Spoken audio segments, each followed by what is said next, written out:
Assalamualaikum warahmatullahi wabarakatuh. Nama saya Ahmad Rifki Ali. Saya di sini dari kelompok Mat akan menjelaskan tentang perkembangan bahan ajar. Yang pertama yakni pengertian model pengembangan bahan ajar. Model pengembangan diartikan sebagai proses desain konseptual dalam upaya peningkatan fungsi dari model yang telah ada sebelumnya melalui penambahan komponen pembelajaran yang dapat dianggap meningkatkan kualitas pencapaian tujuan. Menurut Sugiyarta, pengembangan model dapat diartikan sebagai upaya memperluas untuk membawa suatu keadaan atau situasi secara berjenjang kepada situasi yang lebih sempurna atau lebih lengkap maupun keadaan yang lebih baik dari sebelumnya. Intinya ini lebih terstruktur seperti itu. Yang kedua, pengembangan di sini artinya diarahkan pada suatu program yang telah atau sedang dilaksanakan menjadi program yang lebih baik.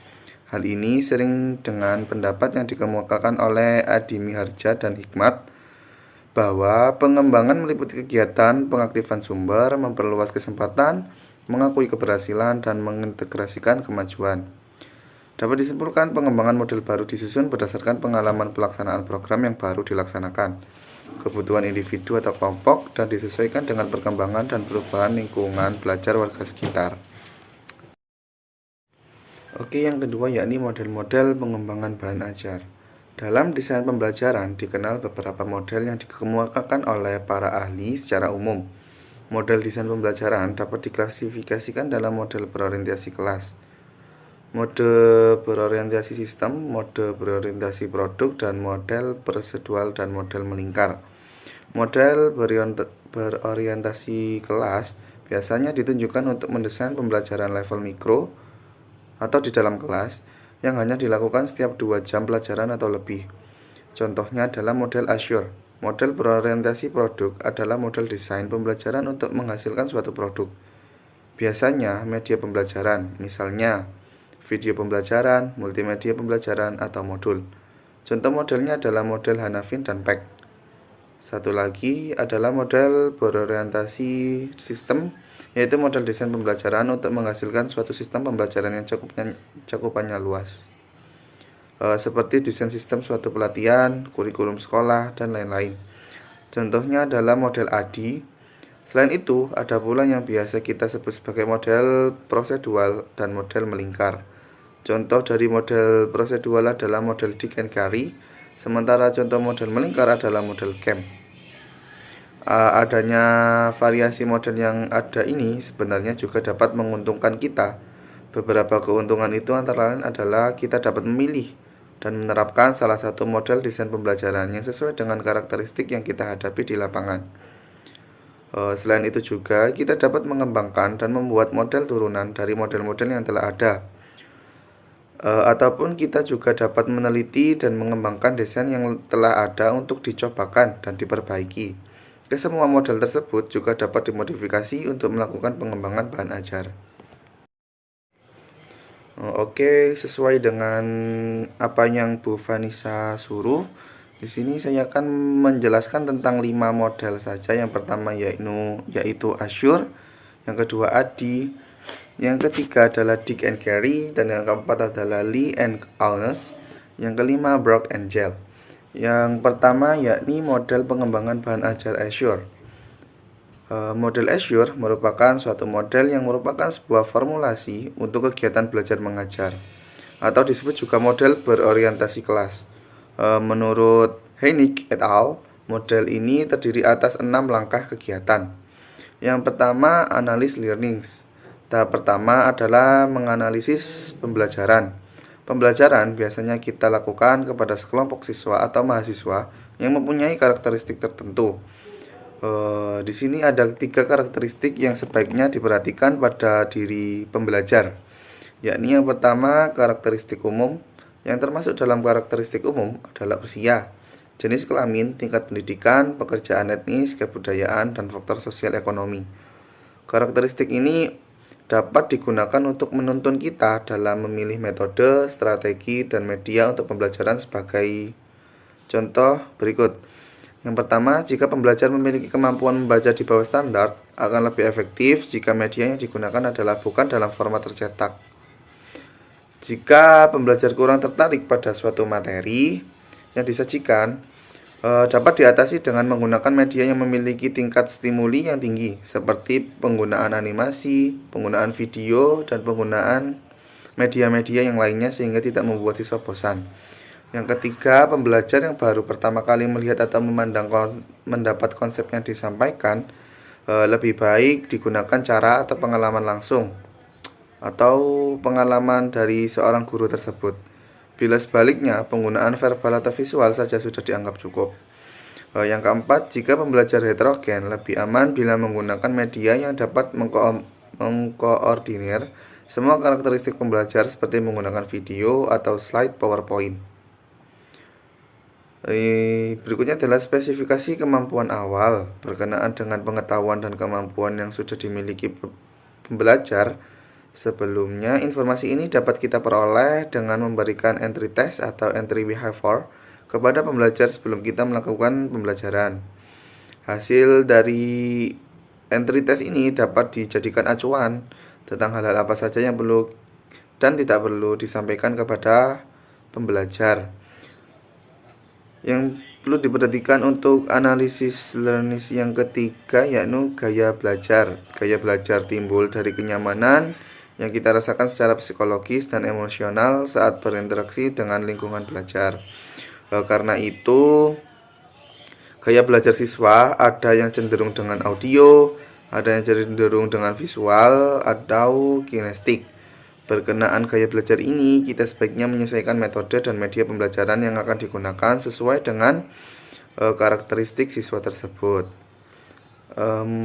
Yang kedua, yakni state, standards, and objective. Tahap kedua adalah merumuskan standar dan tujuan pembelajaran yang ingin dicapai. Standar diambil dari standar kompetensi yang sudah ditetapkan dalam merumuskan tujuan pembelajaran. Hal-hal ini juga dapat ada yang perlu diperhatikan. Yang pertama, menggunakan format ABCD. Seperti A dapat disimbolkan sebagai audiens, siswa yang menjadi peserta didik. Instruksi yang kita ajukan harus fokus pada apa yang harus dilakukan pembelajar, bukan pada apa yang harus dilakukan pengajar. B. Behavior, kata kerja yang mendeskripsikan kemampuan baru yang harus memiliki pembelajar setelah melalui proses pembelajaran dan harus dapat diukur. Yang ketiga, kondisi. Kondisi pada forma pembelajaran sedang diukur. Dan yang D atau yang keempat adalah degree, yaitu kriteria yang menjadi dasar pengukuran tingkat keberhasilan pembelajar. Yang kedua, hal yang perlu diperhatikan untuk state, standard, and objective yaitu mengklasifikasikan tujuan. Tujuan pembelajaran yang akan kita lakukan cenderung ke dominan kemana?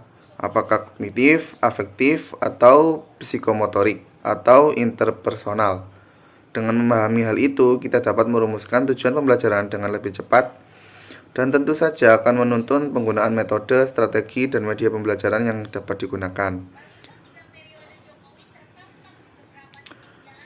Yang ketiga yaitu select strategis, teknologi, media, and material. Tahap ketiga dalam merencanakan pembelajaran yang efektif adalah memilih strategi, teknologi, media, dan materi.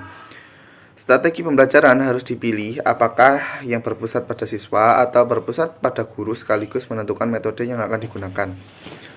Yang perlu digarisbawahi dalam poin ini adalah bahwa tidak ada satu metode yang paling baik dari metode yang lain dan tidak ada metode yang dapat menyenangkan atau menjawab kebutuhan pembelajar serta seimbang dan menyeluruh, sehingga harus dipertimbangkan.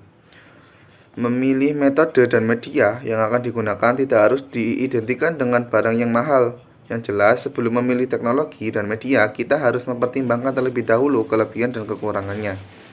Jangan sampai media yang kita gunakan menjadi bumerang atau mempersulit kita dalam proses belajar mengajar. Ketika kita memilih strategi, teknologi, dan media yang digunakan, selanjutnya menentukan materi pembelajaran yang digunakan. Langkah ini melibatkan 3 pilihan. Yang pertama, memilih materi yang sudah tersedia atau siap pakai. Yang kedua, mengubah atau memodifikasi materi. Yang ketiga, merancang materi dengan desain baru. Bagaimanapun caranya, kita mengembangkan materi yang terpenting, materi tersebut sesuai dengan tujuan karakteristik si pembelajar. Yang keempat, yakni analyze technology, media, and materials. Tahap keempat adalah menggunakan teknologi, media, dan material. Pada tahap ini melibatkan perencanaan peran kita sebagai guru dalam penggunaan teknologi, media, dan materi. Untuk melakukan tahap ini harus mengikuti proses 5P. Yang pertama, pratinjau atau preview, mengecek teknologi, media, dan bahan yang digunakan untuk pembelajaran sesuai dengan tujuannya dan masih layak atau tidak.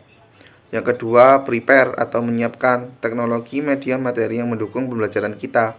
Yang ketiga, yaitu prepare, mempersiapkan lingkungan belajar sehingga mendukung penggunaan teknologi, media, dan materi dalam proses pembelajaran. Yang keempat, yaitu mempersiapkan pembelajaran sehingga mereka siap belajar dan tentu saja akan diperoleh hasil belajar yang maksimal.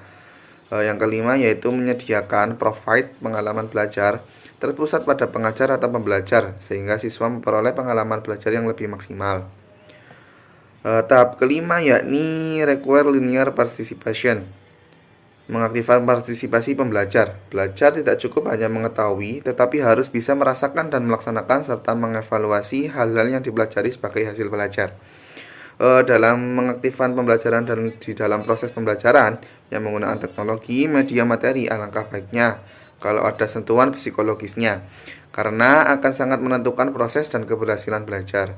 Psikologi belajar dalam proses pembelajaran yang perlu diperhatikan adalah behavioris, karena tanggapan atau respon yang sesuai dari pengajar dapat menguatkan stimulus yang didapatkan oleh pembelajar.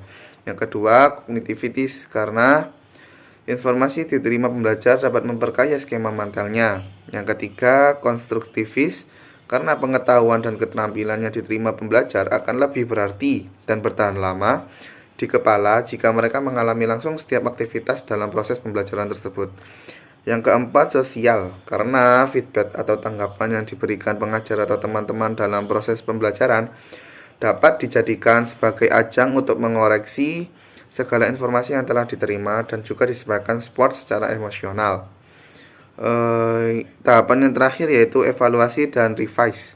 Tahapan keenam adalah mengevaluasi dan merevisi perencanaan pembelajaran serta pelaksanaannya. Evaluasi dan revisi ini dilakukan untuk melihat seberapa jauh teknologi, media, dan materi yang kita pilih atau gunakan guna dapat mencapai tujuan yang telah kita tetapkan sebelumnya. Dari hasil evaluasi akan diperoleh kesimpulan apakah teknologi, media, dan materi kita pilih sudah baik ataukah harus perlu diperbaiki lagi. Di sini saya akan menjelaskan tentang contoh dari Azure. Yang pertama, analyze learning atau analisis pembelajaran dapat dilihat di makalah pada halaman ke-5 sampai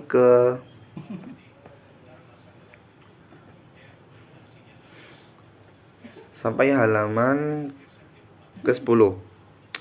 Selanjutnya akan dijelaskan kelebihan dan kekurangan model Azure. Yang pertama, kelebihan dari model Azure adalah lebih banyak komponennya dibandingkan dengan model materi ajar. Komponen tersebut diantaranya analisis peserta didik, rumusan tujuan pembelajar, strategi pembelajar, sistem penyampaian, penilaian proses belajar, dan penilaian akhir.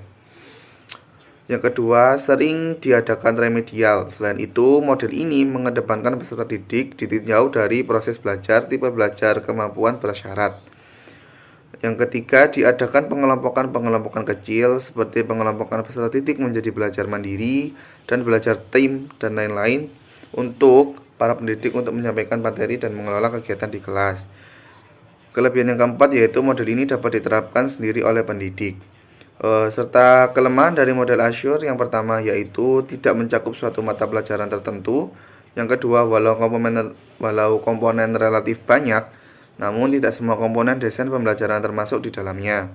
Yang ketiga, model ini mengedepankan penyampaian materi dan pengelolaan kelas. Yang keempat, aspek lain berdampak terhadap proses belajar tidak dideteksi. Yang kelima, model ini digunakan untuk memandu seseorang pendidik sebagaimana mengelola dan menciptakan interaksi belajar mengajar. Yang keenam, untuk dapat memotivasi pembelajaran yang tepat supaya pendidik lebih kreatif dan kerjasama antar pendidik dan siswa dapat dikembangkan dengan baik dengan model kegiatan belajar mengajar ini. Dilihat dari sistem modelnya, dari model-model yang lain, menurut saya model Azure ini simple namun kegunaannya lebih condong untuk pembelajaran di lingkup sekolah. Model pengembangan belajar yang kedua yakni ADI. Salah satu model desain pembelajaran yang sifatnya lebih generik adalah model ADI. ADI yaitu Analisis Design, Develop, Implement, Evaluate. ADI muncul pada tahun 1990-an yang dikembangkan oleh Research dan Molenda, yaitu salah satu fungsinya ADI menjadi pedoman dalam mengembangkan perangkat dan infrastruktur program pelatihan yang efektif, dinamis, dan mendukung kinerja pelatihan itu sendiri. Model ini menggunakan 5 tahap pengembangan, yakni yang pertama analisis atau analisa, yaitu melakukan needs assessment, analisis kebutuhan, mengidentifikasi masalah, dan melakukan analisis tugas. Tahap analisis merupakan suatu proses mendefinisikan apa yang akan dipelajari oleh peserta didik, yaitu melakukan needs assessment atau analisis kebutuhan, mengidentifikasi masalah kebutuhan, dan melakukan analisis tugas, teks analisis. Oleh karena itu, output yang akan kita hasilkan adalah berupa karakteristik atau profil dari calon peserta belajar, identifikasi kesenjangan, identifikasi kebutuhan, dan analisis tugas yang rinci didasarkan atas kebutuhan. Yang kedua yaitu desain atau perancangan. Yang kita lakukan dalam tahap ini, yang pertama yaitu merumuskan tujuan pembelajaran yang samar, yang SMAR, yaitu spesifik, measurable, applicable, dan realistik. Selanjutnya menyusun tes, di mana tes tersebut harus berdasarkan pada tujuan pembelajaran yang telah dirumuskan tadi. Kemudian, tentukanlah strategi pembelajaran media dan yang dapat harusnya seperti apa untuk mencapai tujuan tersebut. Selain itu, dipertimbangkan juga sumber-sumber pendukung yang lain. Semisal, sumber belajar yang relevan, lingkungan belajar yang seperti apa seharusnya, dan lain-lain. Semua itu tertuang dalam suatu dokumen bernama blueprint yang jelas dan rinci. Desain merupakan langkah kedua dari model desain sistem pembelajaran ADI. Langkah ini merupakan satu inti dari langkah analisis karena mempelajari masalah kemudian menemukan alternatif solusinya yang berhasil diidentifikasi melalui langkah analisis kebutuhan. Yang kedua, langkah penting yang perlu dilakukan untuk menentukan pengalaman belajar yang perlu dimiliki oleh siswa selama mengikuti aktivitas pembelajaran. Contoh pernyataan kesenjangan kemampuan yaitu siswa tidak mampu mencapai standar kompetensi yang telah ditentukan setelah mengikuti proses pembelajaran. Kedua, contohnya yaitu siswa hanya mampu mencapai tingkat kompetensi sebesar 60% dari standar kompetensi yang telah digariskan oleh sekolah. Tahapan yang ketiga dari proses ADI yaitu development atau pengembangan. Pengembangan adalah proses mewujudkan blueprint alias desain yang tadi menjadi kenyataan. Artinya, jika dalam desain diperlukan suatu software berupa multimedia pembelajaran, maka multimedia tersebut harus dikembangkan. Satu langkah penting dalam tahap pengembangan adalah uji coba sebelum diimplementasikan. Tahap uji coba ini memang merupakan bagian dari salah satu langkah ADI yaitu evaluasi. Pengembangan merupakan langkah ketiga dalam mengimplementasikan model desain sistem pembelajaran ADI. Langkah pengembangan meliputi kegiatan membuat, membeli, dan memodifikasi bahan ajar. Dengan kata lain, mencakup kegiatan memilih, menentukan metode, media, serta strategi pembelajaran yang sesuai untuk digunakan dalam penyampaian materi atau substansi program. Dalam melakukan langkah pengembangan ada dua atau ajuan penting yang perlu dicapai, antara lain yang pertama yaitu memproduksi, yang kedua memilih media atau kombinasi media terbaik yang akan digunakan untuk mencapai tujuan pembelajaran. Yang keempat dalam proses pengembangan media ADI yaitu implementasi atau eksekusi. Jadi implementasi adalah langkah nyata untuk menerapkan sistem pembelajaran yang sedang kita buat. Artinya, pada tahap ini, semuanya telah dikembangkan, diinstal atau diset sedemikian rupa, sesuai dengan peran atau fungsinya agar bisa diimplementasikan dengan baik. Implementasi atau penyampaian materi pembelajaran merupakan langkah keempat dari model desain sistem pembelajaran ADI. Tujuan utama dari langkah yang keempat ini yaitu membimbing siswa untuk mencapai tujuan atau kompetensi. Yang kedua, menjamin terjadinya pemecahan masalah. Yang ketiga, memastikan bahwa pada akhir program pembelajaran, siswa perlu memiliki kompetensi pengetahuan, keterampilan, dan sikap yang diperlukan sesuai dengan kaidah yang terdapat dalam pembelajaran. Evaluasi atau yang kelima, yaitu proses untuk melihat apakah sistem pembelajaran yang sedang dibangun berhasil sesuai dengan harapan awal atau tidak. Sebenarnya tahap evaluasi bisa terjadi pada setiap 4 tahap di atas. Evaluasi yang terjadi pada setiap 4 tahap di atas itu dinamakan evaluasi formatif karena tujuannya untuk kebutuhan revisi. Evaluasi merupakan langkah terakhir dari model desain atau sistem pembelajaran ADI. Evaluasi adalah sebuah proses yang dilakukan untuk memberikan nilai terhadap program pembelajaran. Evaluasi terhadap program pembelajaran bertujuan untuk mengetahui beberapa hal. Yang pertama, sikap siswa terhadap kegiatan pembelajaran secara keseluruhan. Yang kedua, peningkatan kompetensi dalam diri siswa yang merupakan dampak dari keikutsertaan dalam proses pembelajaran. Yang ketiga, keuntungan yang didasarkan oleh sekolah akibat adanya peningkatan kompetensi siswa setelah mengikuti program pembelajaran di kelas. Implementasi model desain sistem pembelajaran ADI yang dilakukan secara sistematik dan sistemik diharapkan dapat membantu seorang perancang program atau guru dan instruktur dalam menciptakan program pembelajaran yang efektif, efisien, dan menarik. Untuk lebih lengkapnya untuk proses pembelajaran ADI bisa dilihat di makalah. Baik, model pengembangan bahan ajar yang ketiga yaitu Dig and Carry. Perencanaan pengajaran menurut sistem pendekatan model Dig and Carry yang dikembangkan oleh Walter Dig and Low Carey. Model pengembangan ini adalah kemiripan dengan model CAM. Tetapi ditambah komponen melaksanakan analisis pembelajaran, terdapat tahap yang akan dilewati pada proses pengembangan dan perencanaan tersebut. Dari model ini dapat melalui proses yaitu 10 proses. Yang pertama, identifikasi tujuan. Tahapan awal model ini adalah menentukan apa yang diinginkan agar siswa dapat melakukannya ketika mereka telah menyelesaikan program pengajaran.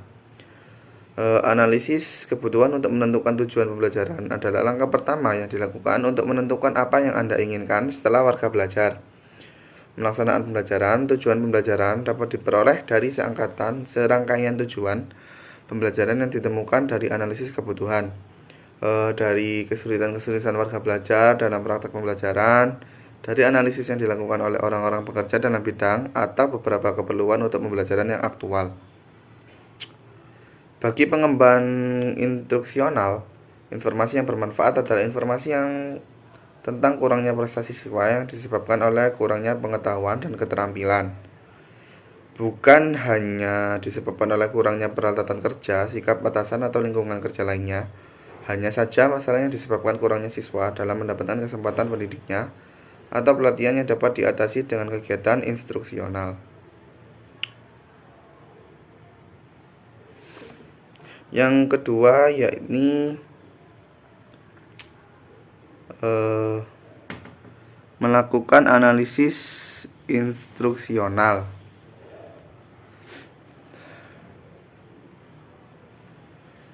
Menurut Dig and Carey, analisis instruksional adalah suatu prosedur yang apabila diterapkan pada suatu tujuan instruksional akan menghasilkan suatu identifikasi kemampuan-kemampuan bawahan yang diperlukan bagi siswa untuk mencapai tujuan instruksional. Sedangkan menurut SF, analisis instruksional adalah suatu alat yang dipakai para penyusun desain instruksional atau guru untuk membantu mereka di dalam mengidentifikasi setiap tugas pokok yang harus dikuasai atau dilaksanakan oleh siswa dan subtugas yang membantu siswa dalam menyelesaikan tugas pokok. Proses yang ketiga yaitu mengidentifikasi tingkah laku awal dan karakteristik pembelajar. Ketika melakukan analisis terhadap keterampilan-keterampilan yang perlu dilantikan dan tahapan prosedur yang perlu dilewati, juga dipertimbangkan keterampilan awal yang telah dimiliki oleh siswa. Yang keempat yaitu merumuskan tujuan kinerja berdasarkan analisis instruksional dan menyatakan tentang tingkah laku awal pembelajar. Kemudian dirumuskan pernyataan khusus tentang apa yang harus dilakukan siswa setelah menyelesaikan pembelajaran. Menuliskan tujuan untuk kerja atau tujuan pembelajaran berdasarkan analisis tertentu, pembelajaran dan pernyataan tentang perilaku awal. Proses yang kelima yaitu pengembangan tes acuan patokan. Pengembangan tes acuan patokan didasarkan pada tujuan yang telah dirumuskan berdasarkan tujuan pembelajaran yang tertulis. Proses yang keenam yaitu pengembangan strategi pengajaran. Informasi dari 5 tahap sebelumnya dilakukan pengembangan strategi pengajaran untuk mencapai tujuan akhir. Sedangkan strategi pembelajaran meliputi kegiatan pembelajaran, penyajian informasi, praktek dan umpat balik, pengetesan, dan mengikuti kegiatan selanjutnya. Strategi pembelajaran berdasarkan teori dan hasil penelitian, karakteristik media pembelajaran yang digunakan bahan pembelajaran, dan karakteristik warga belajar yang menerima pembelajaran. Prinsip-prinsip inilah yang digunakan untuk memilih materi sebagai strategi pembelajaran yang interaktif. Yang selanjutnya yaitu pengembangan atau memilih pengajaran. Tahap ini akan digunakan strategi pengajaran untuk menghasilkan pengajaran seperti petunjuk pembelajaran untuk pembelajar, materi tes dan panduan pembelajar. Mengembangkan dan memilih materi pembelajaran. Produk pengembangan ini meliputi petunjuk untuk warga belajar, materi pembelajaran, dan soal-soal. Proses yang ke-8 yaitu merancang dan melaksanakan evaluasi formatif. Evaluasi dilakukan untuk mengumpulkan data yang mengidentifikasi data tersebut. Dalam merancang dan mengembangkan evaluasi formatif yang dihasilkan adalah instrumen atau angket penelitian yang digunakan untuk mengumpulkan data-data. Proses yang ke-9 yaitu revisi pengajaran. Tahap ini mengulangi siklus pengembangan perangkat pembelajaran. Data dari evaluasi formatif yang telah dilakukan pada tahap sebelumnya dianalisis serta diinterpretasikan.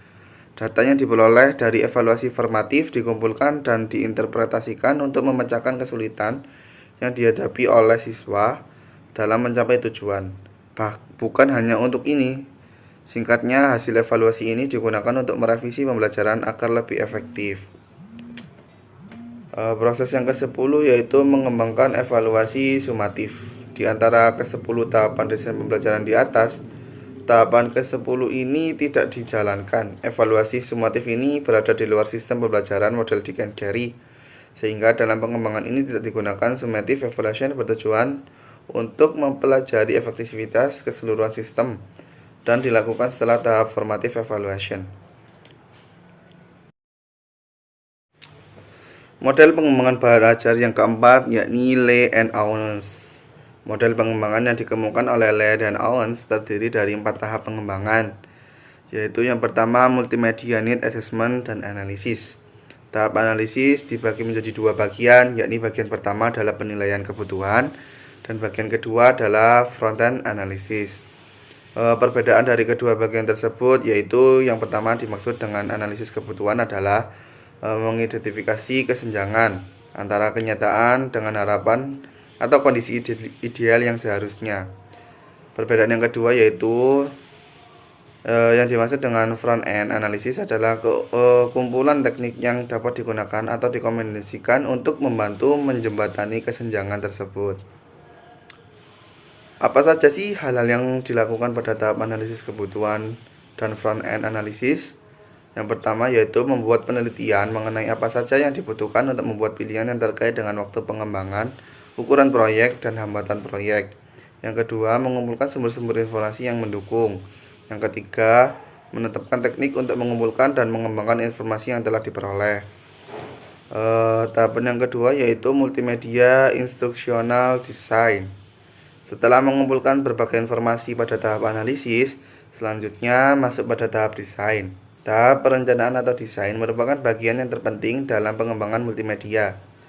Sebab apabila gagal merencanakan berarti merencanakan untuk gagal. Output atau hasil dari tahap desain ini yakni dengan adanya course design specification atau spesifikasi desain materi. Bagian-bagian yang ada dalam ini antara lain schedule, project team, media specification, laser texture, dan configuration control and revive cycles. Proses yang ketiga yaitu multimedia development dan implementation. Setelah pengembangan course design specification, tahap selanjutnya adalah mengembangkan program sesuai dengan rancangan desain yang telah dibuat. Pada tahap pengembangan masing-masing personalia bekerja sesuai dengan pengembangan tugasnya hingga kemudian hasil kerja dari masing-masing bagian disatukan pada tahap pengembangan ini. Program multimedia yang dapat dikembangkan dapat berubah berbagai format, seperti dalam format komputer basis multimedia, web, dan interaktif podcast multimedia. Adapun format program multimedia yang akan dikembangkan sebaiknya tetap mengacu pada beberapa prinsip. Yang keempat yaitu multimedia evaluation. Setelah melakukan pengembangan program dan implementasi,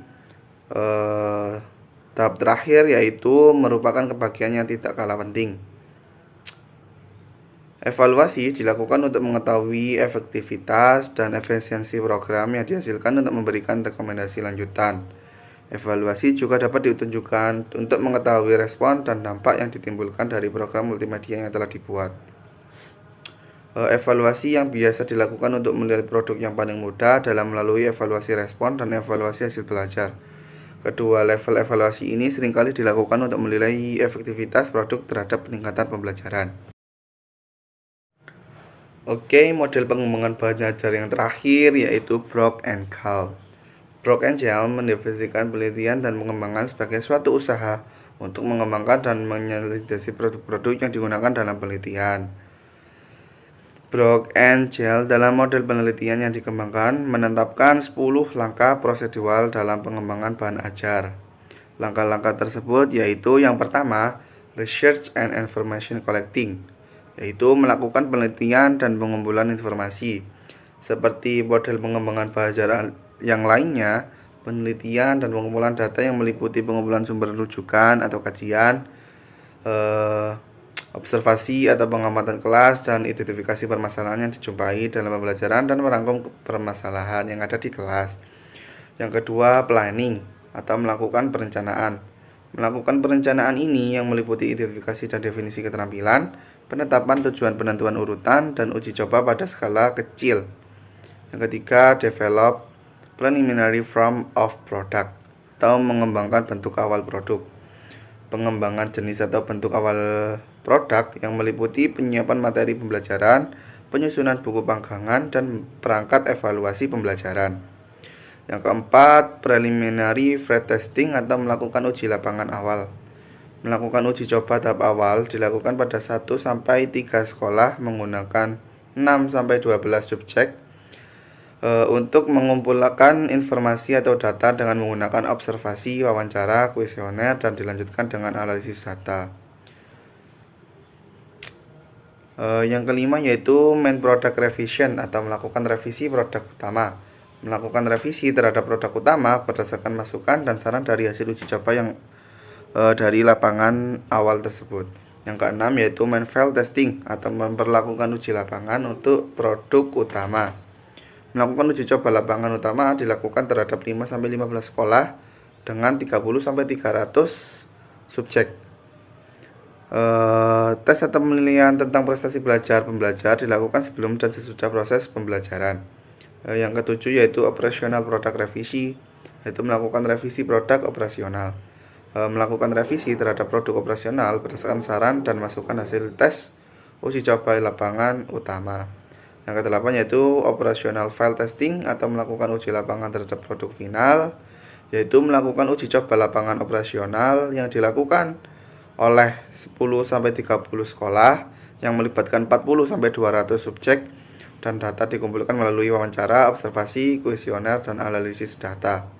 Yang kesembilan yaitu final product revision, yaitu melakukan revisi produk final. Revisi ini dilakukan untuk berdasarkan hasil uji coba lapangan. Hasil uji yang diperoleh dapat dijadikan umpan balik untuk perbaikan dan penyempurnaan produk yang dikembangkan. Yang ke-10 yaitu dissemination and implementation atau dimensi atau implementasi. Penyampaian hasil pengembangan proses program produk kepada para pengguna yang profesional melalui forum pertemuan atau menuliskan dalam jurnal atau dalam bentuk buku atau handbook. Sementara itu, produk dari penelitian yang telah dilakukan dapat didistribusikan melalui perpustakaan, dinas-dinas terkait, ataupun melalui toko buku. Yang terpenting dalam mendistribusikan produk harus dilakukan setelah melalui quality control. Baik, itu saja yang bisa saya sampaikan. Kurang lebihnya mohon maaf.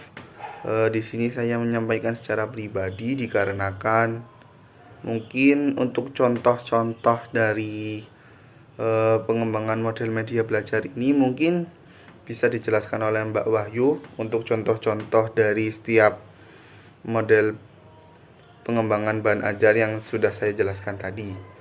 Untuk lebih jelasnya, untuk teman-teman bisa membaca di makalah karena penyampaian saya ini sepertinya kurang maksimal juga. Intinya mohon maaf jika ada kesalahan atau kekurangan kata. Wassalamualaikum warahmatullahi wabarakatuh.